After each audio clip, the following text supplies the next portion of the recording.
Hola a todos, mi nombre es Ellen Garcia y hoy les voy a hablar acerca de las patologías renales.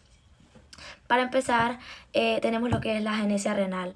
La agenesia renal es una malformación congénita poco frecuente del tracto renal que se caracteriza por la ausencia total del desarrollo de uno o de ambos riñones.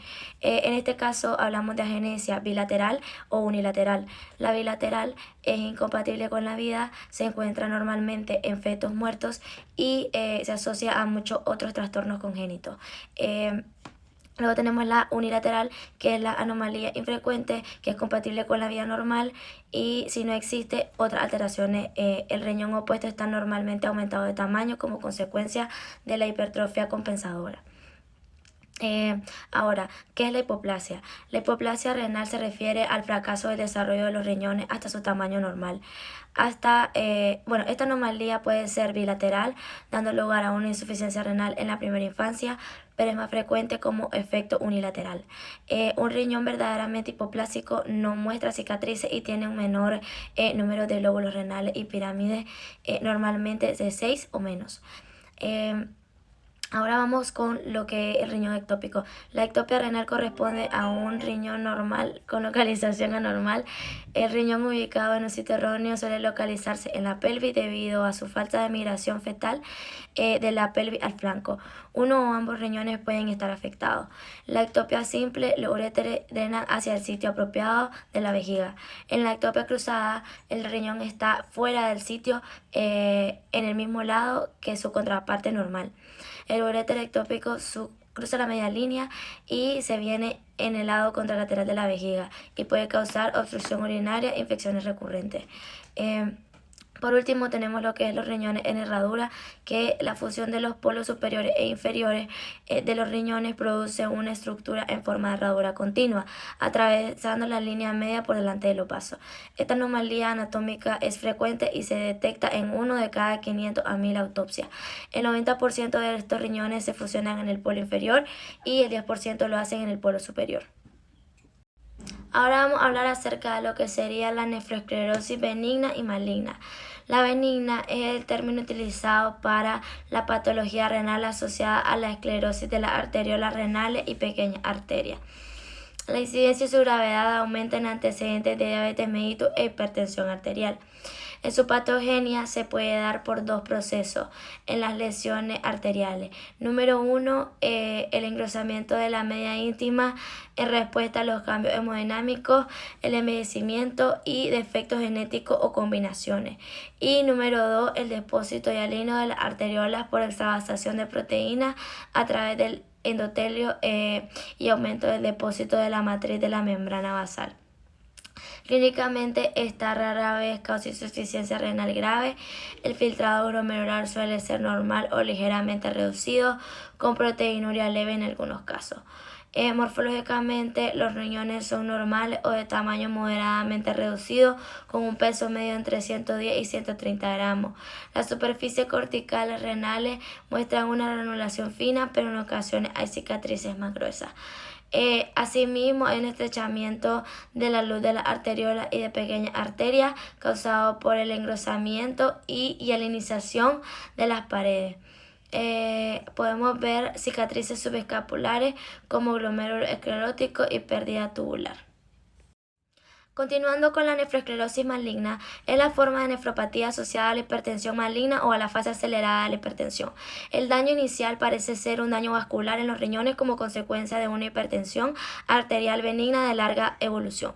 En cualquier caso, el resultado es el aumento de la permeabilidad de los pequeños vasos ante el fibrinógeno y otras proteínas plasmáticas. Con respecto a su patogenia, aún no se ha determinado completamente cómo ocurre el daño vascular en la hipertensión maligna, pero una teoría sugiere que las presiones sanguíneas extremadamente elevadas junto con la vasoconstricción de los pequeños vasos provocan daño en el endotelio cuando la sangre pasa a través de los vasos estrechados. Clínicamente, este se puede presentar con una presión sistólica mayor a 200 milímetros de mercurio y una diastólica mayor a 120. También papiledema, hemorragia retiniana, encefalopatía, anomalías vasculares e insuficiencia renal. Morfológicamente, macroscópicamente, puede aparecer pequeñas hemorragias petequiales puntiformes en la superficie cortical por la rotura de la arteria, dando al riñón un aspecto peculiar en forma de picadura de pulga.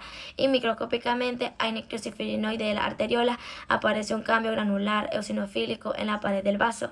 En la arteria y arteriolas interlobulares existe un engrosamiento de la íntima causado por la proliferación de células de músculo liso alargadas. Ahora vamos a hablar acerca de la hidronefrosis. Es un término utilizado para describir la dilatación de la pelvis renal y de los cálices asociados a la atrofia progresiva del riñón debido a una obstrucción de la salida de la orina. En su patogenia puede deberse a lesiones que son intrínsecas a la vía urinaria o extrínsecas que comprimen el uréter. Las causas más frecuentes son malformaciones congénitas, cálculo urinario, hipertrofia prostática benigna o tumores, o incluso inflamaciones como la prostatitis o la ureteritis. Morfológicamente, el dato microscópico más importante es la dilatación de los conductos colectores, seguida por la dilatación de los túbulos contorneados proximales y distales. Con el tiempo, los túbulos proximales se dilatan con amplitud y es frecuente su pérdida. Por lo general, los glomérulos se respetan. Se produce la dilatación macroscópica progresiva de la pelvis y los cálices renales y es seguida por la atrofia en el parénquima renal. El riñón también puede estar ligeramente o masivamente aumentado de tamaño dependiendo del grado y la duración de la obstrucción. Clínicamente, la obstrucción unilateral puede permanecer silente por un tiempo prolongado porque el riñón sano consigue compensar en general. En la obstrucción parcial bilateral se produce poliuria, acidosis tubular distal, pérdida de sal, cálculos renales, nefritis tubulointersticial, atrofia e hipotensión. Ahora vamos a hablar acerca de la patogenia de la urolitiasis. La uropatía obstructiva ocurre debido a una alteración estructural o funcional del sistema urinario. Impide el flujo adecuado de la orina, lo que puede causar una dilatación del sistema colector. La urolitiasis provoca hidronefrosis cuando un cálculo bloquea el paso de la orina en el tracto urinario. Generalmente esto pasa en los uréteres. Esta obstrucción impide que la orina fluya correctamente desde el riñón hasta la vejiga, lo que genera una acumulación en lo que sería la pelvis renal. Ahora vamos con los carcinomas. Tenemos el de células claras. Este causa el 85% de cánceres renales en adultos y tiene una preponderación de 2 en 1 en hombres. Y el tabaco es el factor de riesgo más significativo, ya que su incidencia es el doble en hombres fumadores que de pipa, pero también aumenta su incidencia en pacientes con insuficiencia renal crónica. En un estudio internacional se identificaron otros factores de riesgo, como lo es la obesidad, en particular en mujeres, hipertensión y en el tratamiento de estrógeno con o sin oposición hormonal. Morfológicamente, el carcinoma de células claras tiene un patrón de crecimiento que varía desde sólido a trabecular, es decir, a modo de cordón o tubular. Las células tumorales son redondeadas o poligonales y presentan un abundante citoplasma, claro o granular. En su mayoría, los tumores son bien diferenciados. Clínicamente, las 3 características diagnósticas clásicas son el dolor costovertebral, una masa palpable y hematuria. Pero esto solo se ve en el 10% de los casos. El signo más fiable de los 3 es la hematuria. Por tanto, el tumor se mantiene silente hasta que alcanza un gran tamaño cuando se asocia a síntomas generalizados como fiebre, debilidad, pérdida de peso y malestar.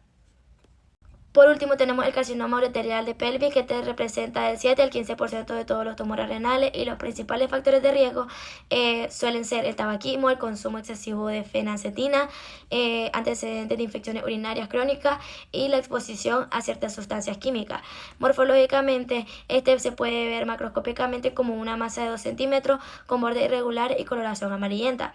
Pueden haber áreas de necrosis y microscópicamente focos de atipia o carcinoma in situ en el urotelio. También células con núcleos grandes e irregulares.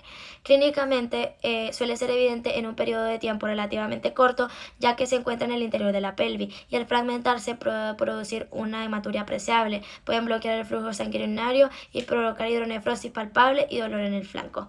Muchísimas gracias.